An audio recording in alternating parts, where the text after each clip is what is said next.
Ano? Magkakampihan pa kayong lahat? Sige! Magkampihan kayo para lahat kayo damay! Teacher Griselda! Diyan ka! Tumayo ka lang dyan! Walang lalabas dito, ha? Dahil lahat kayo, tatalian ko ang mga kamay nyo! Kakampi-kampi pa kayo, ha? Sobrang galit na galit ako sa teacher nung nalaman ko na tinape ang bibig ng anak ko at tinali yung kamay. Ngayong hapon, mapapanood nyo sa Wish Ko Lang ang isang totoong kwento ng isang batang babae na tinapala ng tape sa bibig ng kanyang teacher dahil daw sa sobrang ingay. Ano kaya ang totoong nangyari sa bata nito? Tigil na sa pagbabasa. Sa kwentong nabasa nyo, sabihin nyo sa akin kung sino sa kanila ang nagbakasyon at saan sila pumunta. Uy, ano baon mo? Tumahimik ka nga. Grabe ka, Tommy. Puro pagkain na sa isip mo. Quiet!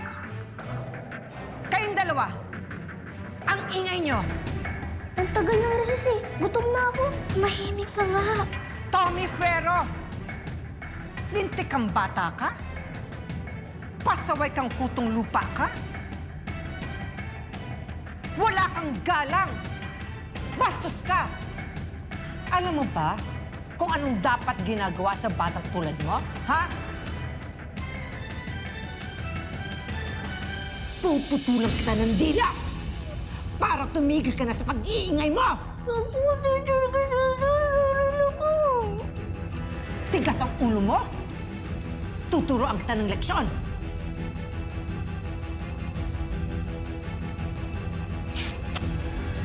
Kamay mo! Kamay! Ingay-ingay mo? Aray! Ilang beses ko nang sinabi sa inyo na kapag nagtuturo ako sa harap, huwag kayong mag-iingay. Di ba? Ito. Ito ang bagay sa'yo. Ha?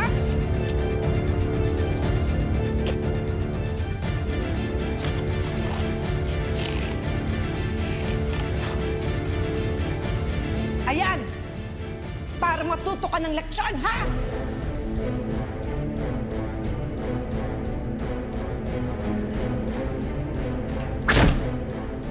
Kayong lahat, ha? Makinig kayo. Oras na may magsumbong sa inyo, lahat kayo damay.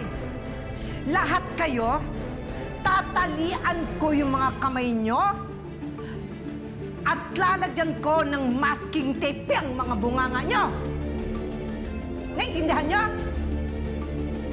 Ano? Hindi ka marinig? Mama.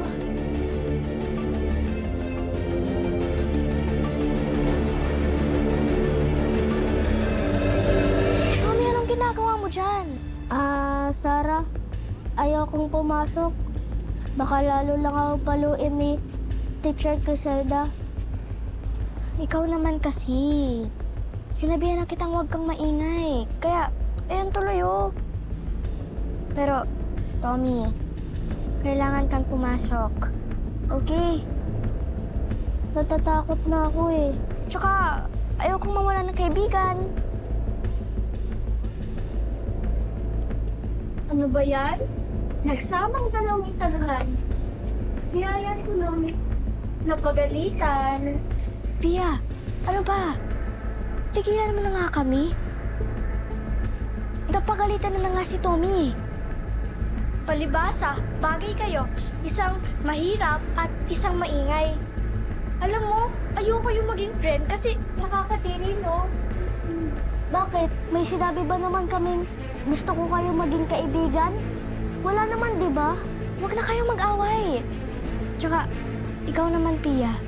Wala kaming ginagawang masama sa'yo. Kaya tigilan mo na kami. Bad yun, ha? Diyan lang nga kayo. Hindi. Anak!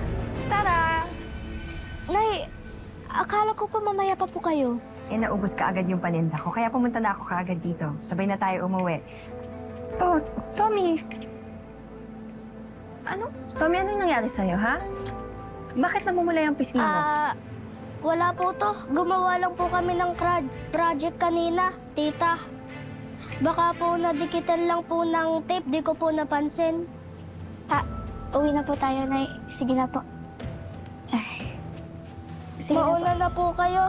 Hintayin ko lang po si Nanay. Sige po.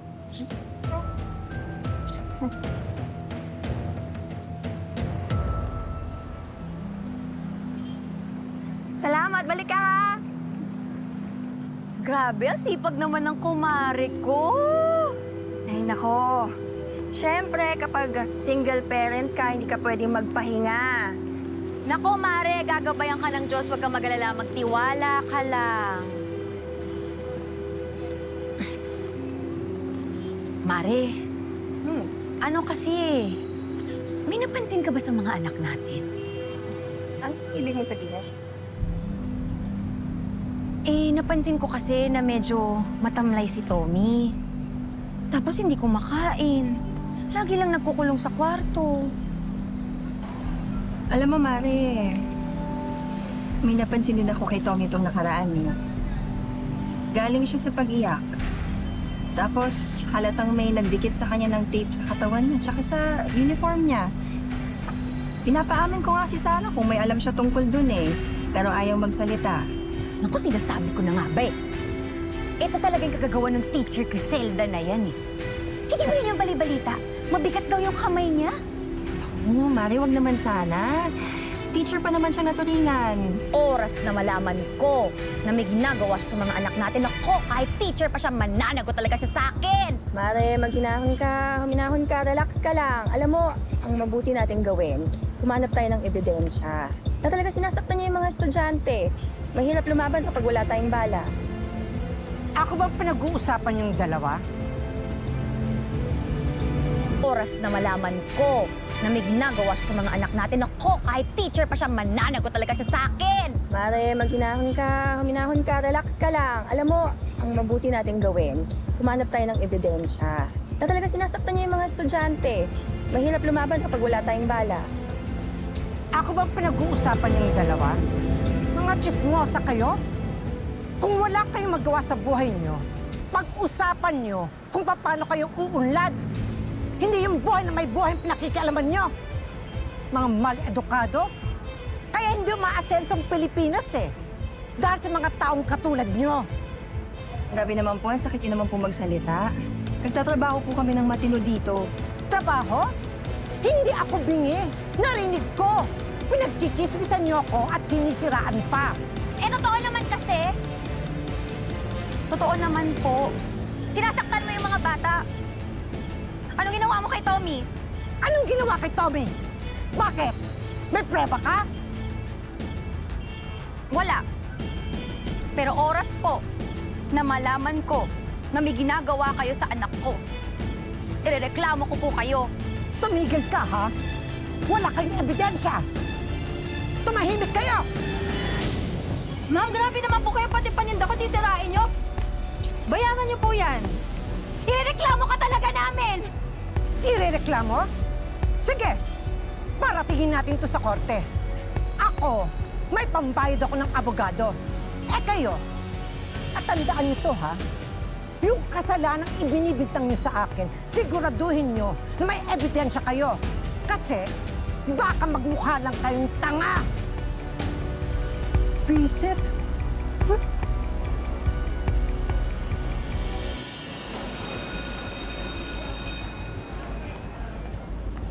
Bibigyan ko kayo ng 10 minuto para basahin ng isang kwento tungkol sa kabutihan sa Chapter 3. Basahin niyong mabuti.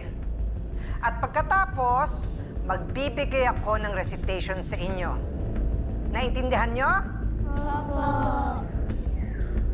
Sige na! Basa na! Sure na, Zelda?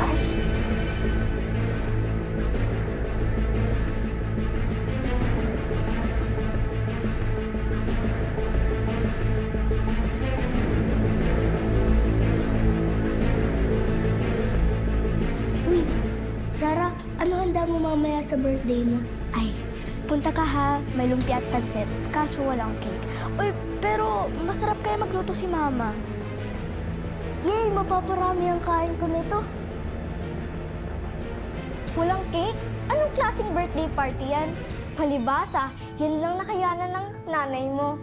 Kahit walang handa at walang cake, mahal na mahal pa rin ako ng nanay ko. At yung mga tunay kong kaibigan, kasama ko pa rin sila. Eh di magsama kayo ng mga kaibigan mong poor. Alam mo, Pia, invited ka pa rin. Kahit lagi mo ako inaaway. Bahala ka nga dyan! Never akong pupunta. Quiet! Sino maingay dito, ha? Kayong dalawa ulit? Ha? Teacher, Ikaw, Sarah. Ikaw ang pasimuno dito, no? teacher, ano po kasi... Ano? Sino maingay dito, ha? Kayong dalawa ulit? Ha? Teacher, Ikaw, Sarah. Ikaw ang pasimuno dito, no? teacher, ano po kasi... Ano? Magdadahilan ka pa? Pasaway ka eh. Halika dito. Halika! Halika! Halika! Diyan ka! Ilang beses ko nang sinabi sa inyo na ayoko sa classroom ko ang maingay. Di ba? Hindi mo natatandaan yon? Eto, sige. Ito ang gagawin ko sa mga bata na mahuhuli kong maingay sa classroom ko. Kamay! Teacher Griselda, wag po! Wala pong kasalanan si Sarah! Tumigil ka! Kakampihan mo pa tong kaibigan mo? Ano, gusto mo? Itali kita ulit? Wag po! Teacher Griselda, tama na po! Tahimik! Ano? Magkakampihan pa kayong lahat? Sige! Magkampihan kayo para lahat kayo damay! Teacher Griselda! Diyan ka! Tumayo ka lang dyan! Walang lalabas dito, ha? Dahil lahat kayo, tatalian ko ang mga kamay nyo! Kakampi-kampi pa kayo, ha? Mga peste kayo? Ha? Ang titigas ng ulo nyo! Huwag kang kikilos dyan, ha? Tumayo ka lang dyan! Ayan! Para magtanda kayong lahat! Para hindi nyo gagayahin yan! Si Sarah! Tumayo ka lang dyan, ha? Basa!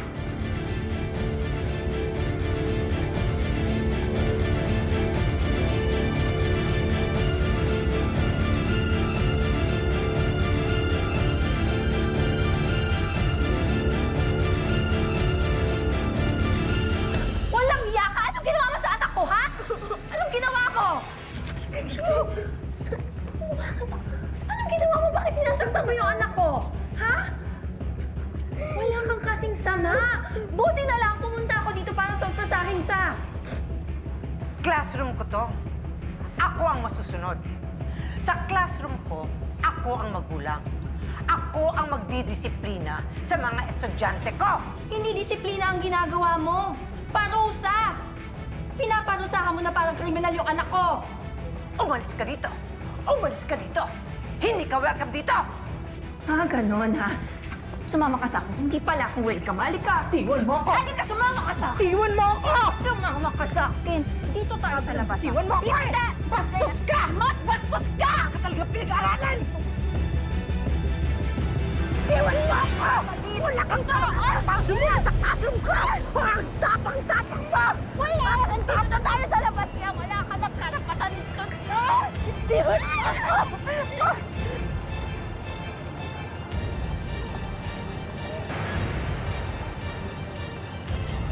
Langya! Kuya! Langya ka talaga! Ah! Saan ba ako? Walang iya ka!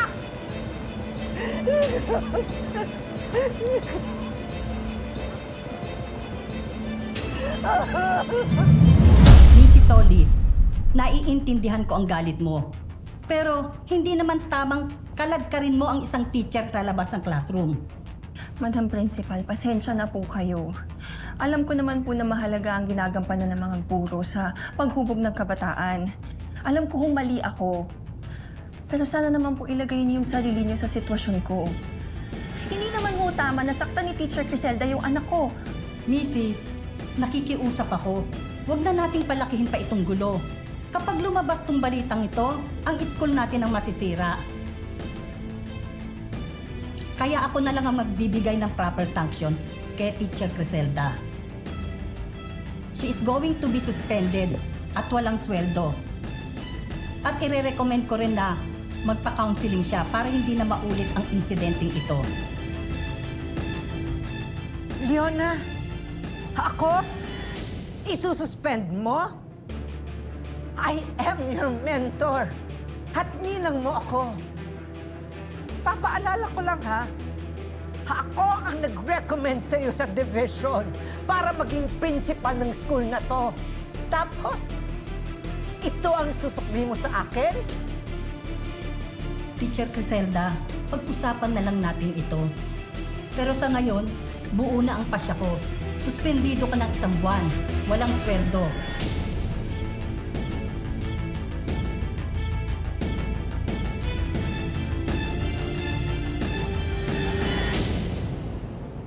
Taya! Taya! Sige, ikaw naman ding taya. Sige. Oh, bakit parang malungkot ka? Ay, Tommy, may good news pala ko sa'yo.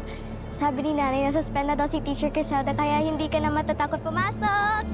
Sabi nga rin ni nanay. Hayaan mo, Sarah. Kahit hindi na si Teacher Criselda yung teacher natin, magbe-behave na ako at hindi na ako magiging madaldal. Promise? Promise. Para wala nang napapahamak. Tommy, Sarah, may sasabihin sana ako sa inyong dalawa. Mangaway ka na naman, Pia. Kasalanan mo kung bakit tinate si Sarah ni Teacher Criselda. Magsusorry sana ako sa inyong dalawa. Lalo na sa'yo, Sarah. Mabait ka pala talaga. Kasalanan ko naman talaga yun. Hayaan mo na, Pia. Tapos na yun. Nahiya nga ako sa'yo eh. Ang bait-bait mo. Kasi inako mo lahat ng kasalanan na kasalanan ko naman talaga. Sorry ulit, Pia, Tommy ha. Hindi na mauulit. Promise.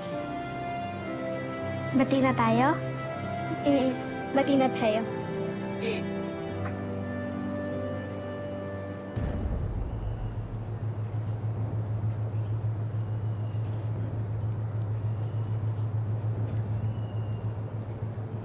Anong ginagawa niyo? Pasok sa classroom. Akala niyo makakalusot kayo sa akin?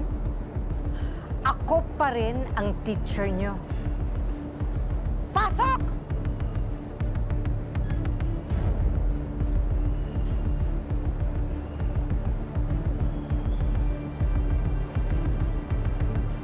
Akala niyo, ha?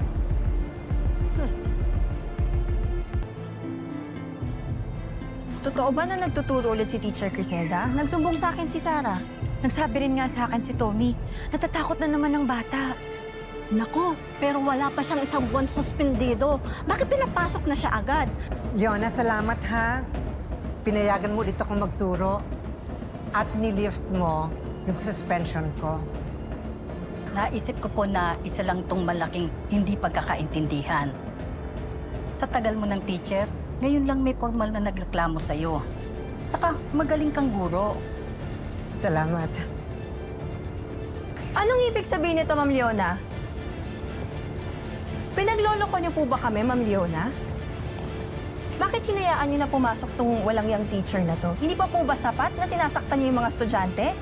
Alam niyo, ginagawa niyo lang kaming mga tau-tauhan eh. Pinapaikot niyo lang kami at pinapaasap.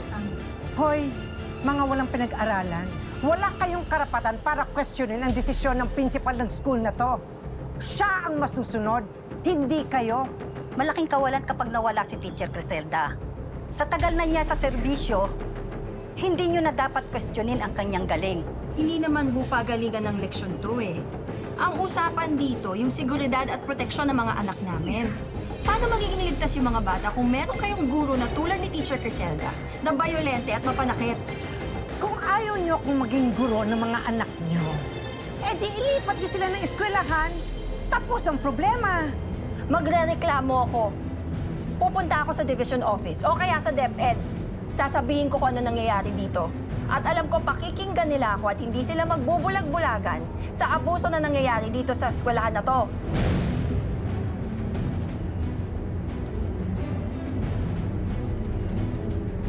Una na ako ha, hinintay pa ako ni Tommy, magluluto pa ako. Ingat ka. Ingat.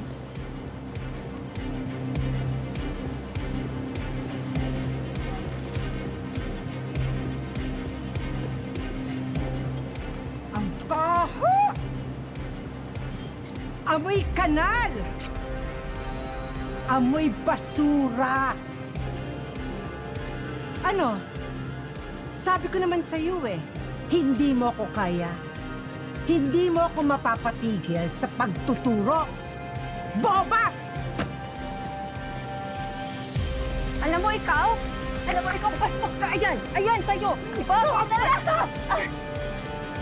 Alam mo, nagtitimpi ako sa'yo ha. Nagtitimpi na ako talaga sa'yo. Nandito lang tayo sa labas kaya pinipigilan ko. Pero ito, tandaan mo ha. Magrereklamo ako. Magkikita pa tayo sa DepEd. Sige! Magreklamo ka! Hindi ka nila pakikinggan. Sino ka ba, ha? Oo, mahirap lang kami. Tandaan mo, magulang ako. Pinahalagaan ko lahat ng guro. Pero kapag sinaktan mo ang anak ko, lalaban ako hanggang sa uli. Hindi pa tapos ang laban na to. Wala akong oras na pakinggan ka!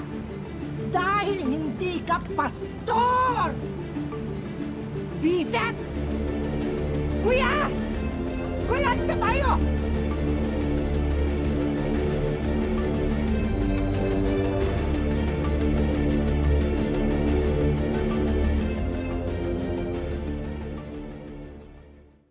Mga kapuso, natunghayan nyo na po ang buong kwento ng estudyante. Nag-message mismo sa aming official Facebook page ang kanyang nanay. Kaya naman pupuntahan natin sila ngayon para kamustahin ano yung naramdaman mo bilang isang ina nung nabalitaan mo yung nangyari sa anak mo. Masakit, sobrang masakit sa akin. Actually, parang 1 week, hindi ako nakakatulog. Nag-investigate ako. Iyak talaga ako kasi masakit para sa akin. Parang nung una ko nalaman yun, parang totoo ba to? Hindi ko kayo titigilan hanggat hindi lumalabas ang totoo. Message mo para sa anak mo. Pero pwede ko lang siyang bantayan.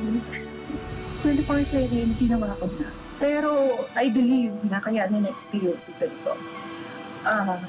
Isa to sa reason para pag-itak siya. Magandang example ka, magandang halimbawa sa lahat ng parents at pati sa lahat ng students din na kung may tama, dapat panindigan mo. Kung mali, dapat ayusin. Inilapit ng wish ko lang sa isang legal expert si Trina para magabayan siya sa pagpili ng mga susunod na hakbang. Criminal case ng violation ng RA 7610, more commonly known as anti-child abuse. So, meron dong violation under Section 10A na ang punishment actually niyan is medyo mataas din. That's Vision Mayor minimum. So, yung kaso na yan, because of the cruelty, pwede siyang makasabahan na criminal case. Dinala rin namin ang mag-ina sa isang psychologist para mas maayos nilang maunawaan ang kanilang pinagdaraanan at nararamdaman. Nasana yung anak mo sa small school. So this time, ilagay mo sa isang big school. Nakakasta niya maraming bata. Mas iba yung environment, mas may socialization. Kasi alam mo, pag bata naman, resilient yan. Okay lang na tumulong ako, i-undergo sila yung counseling, especially bago pumasok sa school, okay lang. Dahil kasi malaking factor na meron tayo maitutulong sa bata ko. Nais naming makita kahit papano ang mga ngiti ng mag-ina, lalo na ng batang si Sarah. Kaya naman para sa kanya itong bagong toys at school supplies. Isang staycation package din ang handog namin para makapag-relax sila kasama ang buong pamilya. Hindi pa riyan nagtatapos ang aming mga hinanda para sa mag-ina. Ngayon naman ay dinala namin sila sa isang sikat na bakery concept store para sa kanilang mother and daughter bonding time. This one, para sa inyo rin to. Message ko sa wish ko lang, maraming salamat kasi binigyan nyo kami ng pagkakataon na awareness din kasi ito eh. So maraming salamat kasi kahit pinasaya nyo yung Hindi man kaagad mabubura ang masamang karanasan nila. Sana ay uuwi ang mag-inang Trina at Sara na baon ang masasayang alaalang hatid ng araw na ito. Mga kapuso, kung meron po kayong wish para sa sarili o para sa ibang tao, i-comment lang po sa post na ito o i-message nyo mismo ang kwento nyo sa aming official Facebook page. At baka ang wish nyo ang susunod nating tutuparin. Mga kapuso, lagi po nating tatandaan hanggang hindi tayo napapagod, humiling at maniwala. Hindi tayo mapapagod lumaban sa buhay. Ako po si Vicky Morales at ito po ang Wish Ko Lang.